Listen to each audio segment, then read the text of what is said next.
June 4వ తేదీన జరిగే వంచన దినోత్సవాన్ని విజయవంతం చేయాలని మాజీ డీసీఎంఎస్ చైర్మన్ వీరి చలపతి అన్నారు. ఆయన నార్త్ రాజపాలెంలో మీడియా సమావేశంలో మాట్లాడారు.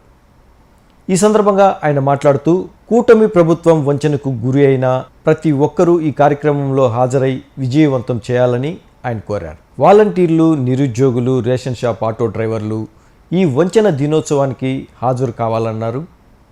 ఈ కార్యక్రమంలో శేషగిరి తదితరులు పాల్గొన్నారు. ఈ ప్రభుత్వం ఎలాంటి ప్రజా సంక్షేమం అభివృద్ధిలో చోటు చేసుకోవాలని మరొకసారి మనవి చేసుకుంటూ, నియోజకవర్గంలో ఉన్నటువంటి అందరికీ కూడా నేను మనవి చేసుకున్నదంటే వాలంటీర్స్ కూడా మీరు మీ యొక్క తప్పకుండా మీకు జరిగిన అన్యాయాన్ని వెలుగు చూపాలనుకుంటే 4వ తేదీ జరుగుతున్నటువంటి ఈ వెనుబడి దినంలో మీరు అందరూ కూడా పాల్గొని మీకు జరిగినటువంటి అన్యాయాన్ని అక్కడ ఆ యొక్క నిరసన ద్వారా తెలపాలని మనవి చేసుకుంటా ఉండా. అదేవిధంగా ఎవరైతే ఈ ప్రభుత్వం వల్ల అవుట్సోర్సింగ్లో ఉన్నటువంటి ఉద్యోగస్తులందరూ కూడా బయటకు పంపించారో మీరందరూ కూడా వచ్చేసి ఆ యొక్క కార్యక్రమాన్ని జయప్రదం చేయండి.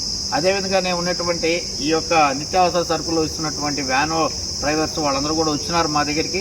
మేము కూడా ఆ ధర్నాలో పాల్గొని మా వ్యాన్ కూడా తీసుకొచ్చి ర్యాలీగా పాల్గొంటామని చెప్పి చాలా సంతోషం. మీ పాల్గొని మీ యొక్క నిరసన ద్వారా ఈ రాష్ట్ర ప్రజల్లో రాష్ట్రంలో ఉన్నటువంటి ప్రభుత్వాన్ని కూడా కళ్ళు తెరిపించే విధంగా కూడా ఈ కార్యక్రమాన్ని శ్రీకారం చుట్టి కోవూరు నియోజకవర్గంలో జరుగుతున్న ఈ బ్రహ్మాండమైన కార్యక్రమం రాష్ట్రంలోనే ఒక గొప్ప కార్యక్రమంగా కోవూరు వైపు చూసే విధంగా కూడా మన కోవూరు నియోజకవర్గంలో ఉన్నటువంటి వైఎస్ఆర్ కాంగ్రెస్ పార్టీ నాయకులు, కార్యకర్తలు, సీనియర్ పార్టీ నాయకులు, స్థానిక సంస్థల ప్రజాప్రతినిధులు, మరి విద్యార్థులు, మరి యువకులు అందరూ పాల్గొని జయప్రదం చేయవలసిందిగా కోరుకుంటాం. మరి సూపర్ 6 అన్నారు, 7 అన్నారు, ఏ ఒకటి కూడా ప్రజలకి అందుబాటులోకి తీసుకురాలా. మరి ఈ ప్రభుత్వం మీకు అందరూ తెలుసు, 3 రోజుల క్రితం కూడా ఒక మహానాడని వేదికగా తీసుకుని ఊళ్ళనే చింజెక్కలు తప్పితే ఏ ఒక్కటి కూడా ప్రజలకి ఎలాంటి కార్యక్రమం చేపట్టకుండా ఆ ఒక్క పెన్షనే ఇచ్చుకుంటూ మరి భజన చేసుకుంటూ మన కడపలో భజన కార్యక్రమం జరిపారు. కానీ ఏ యొక్క ప్రజలకి ఇష్టమైనటువంటి ప్రజలు మెచ్చినటువంటి ఏ సంక్షేమం ప్రజల ముందుకు తీసుకెళ్లకుండా కేవలం భజన కొరకే కడపలో ఈ యొక్క మహానాడు వేదికగా చేసుకుని మరి చంద్రబాబు నాయుడిని ఎంత పొగిడితే మనకు ఎన్ని మార్కులు వస్తాయనే విధంగా పోగొట్టని చెప్పినారు తప్పితే మరి ప్రజలకి ఒరిగింది ఏం లేదు ఈ మహానాడు వల్ల. కాబట్టి నేను చెప్పేది ఏంటంటే, ఏదైతే చెప్పినారో ఏ కార్యక్రమం మహిళలకి ఏం చెప్పినారో ప్రతి ఒక్కరి మహిళకి నేను ఒక్కడే ఒక దాని మీద వెళ్తాను. ఉచిత బస్సు అన్నారు. ఉచిత బస్సు మరి ఫస్ట్ రోజు దసరాకి అన్నారు, దీపావళి అన్నారు, సంక్రాంతి అన్నారు, ఉగాది అన్నారు, శ్రీరామనవమి అన్నారు, మళ్ళీ ఇప్పుడు వచ్చేసి ఆగస్టు 15 అంటున్నారు. కానీ సంవత్సరం అయితే చెప్పడం మహానుభావుడు ఏ సంవత్సరం 28 ఉంటుందో 20 ఉంటుందో నాకైతే తెలియదు. కానీ సంవత్సరం అయితే చెప్తున్నా, అది ఒక్కడే ముచ్చగా చెప్తున్నా. మహిళలను ఒక ఆలోచించండి.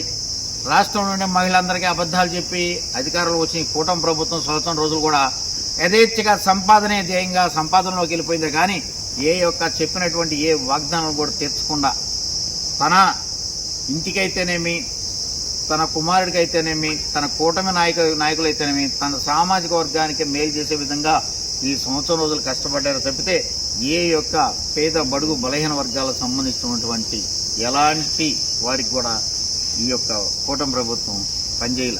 మరి ఇటు చిన్న బిడ్డలు మొదలుకొని, చదువుకున్నటువంటి బిడ్డలు మొదలుకొని, మరి నిరాక్షాసలో ఉన్నటువంటి వాళ్ళైతే వృద్ధుల వరకైతే ప్రతి ఒక్కరే చెప్పింది చెప్పకుండా అన్ని అబద్ధాలు చెప్పి అధికారం తీసుకుంటుంది ఈ ప్రభుత్వం.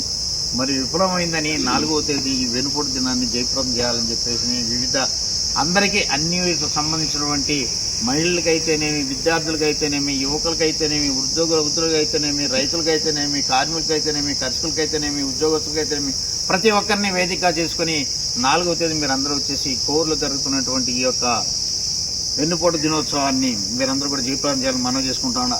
వ్యవస్థ మేము బలోపేతం చేస్తాం, 10,000 రూపాయలు మేము వాలంటీర్లకు ఇస్తాం, వాలంటీర్ వ్యవస్థను కొనసాగిస్తామని చెప్పేసి ప్రభుత్వం ఏర్పడిన తర్వాత వాలంటీర్ వ్యవస్థను రద్దు చేసిన పరిస్థితి అందరూ తెలుసు. మన నియోజకవర్గంలో 1744 మంది వాలంటీర్ల గతంలో మేము నియమించాం. మీ ద్వారా సంక్షేమ పథకాలన్నీ కూడా ప్రభుత్వం ఇచ్చినటువంటి కొన్ని కోట్ల రూపాయల సంక్షేమ పథకాలు ప్రజలకు చేరవేశారు.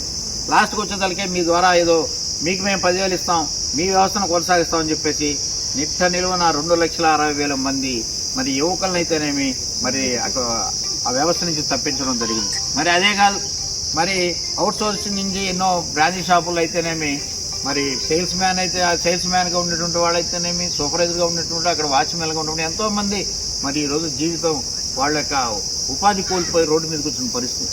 మేము ఉపాధి ఉద్యోగం ఇస్తాం, లేకపోతే మేము ప్రతి ఒక్కరికి ఉపాధికి సంబంధించినటువంటి ప్రతి ఒక్కరికి ఏదైనా సరే రుణం ఇస్తాం, వృత్తి ఇస్తామని చెప్పి 3,000 చెప్పారు. అన్నీ మర్చిపోయినారు. మరి అటు కాకుండా నిన్నటి రోజులు వచ్చేసి మరి నిత్యావసర పంపిణీ, ప్రతి ఇంటి వద్దకే నిత్యావసర పంపిణీ. గతంలో జగన్మోహన్ రెడ్డి గారు మరి ముసలి వాళ్ళు, వృద్ధులు, వికలాంగులు, దూర ప్రాంతంలో ఉన్నటువంటి హ్యామ్లెట్గా ఉన్నటువంటి కొన్ని ప్రదేశాల్లో వచ్చి తీసుకోలేకపోతూ ఉన్నారు. పనికి పోయి మళ్ళీ వచ్చేసి క్యూలో నిలబడి మరి వాడికి ఒక రోజు పని వ్యర్థం అవుతుందని చెప్పేసి మరి ఆ కార్యక్రమం శ్రీకారం చుట్టే దాన్ని కూడా రద్దు చేశారు.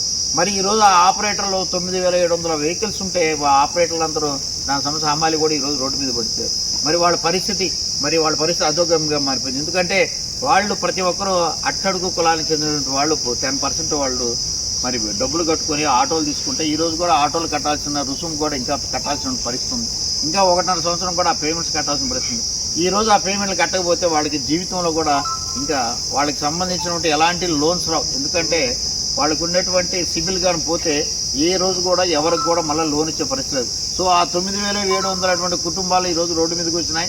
వాళ్ళ జీవితాలు కూడా రోడ్డు మీదకి వచ్చే పరిస్థితి ఉన్నాయి. మరి ఇటువంటి ఏదైనా ఒక నిర్ణయం తీసుకునే ముందు ఎంతమంది ఉపాధి కోల్పోతున్నారు, ఎంతమంది కుటుంబాలు మరి ఈ ప్రభుత్వాలు నాశనం అయిపోతున్నారని కానీ ఒక్కరికి కూడా సిద్ధశుద్ధితో మరి ఎవరు పనిచేయట్లేదు. కానీ అమరావతి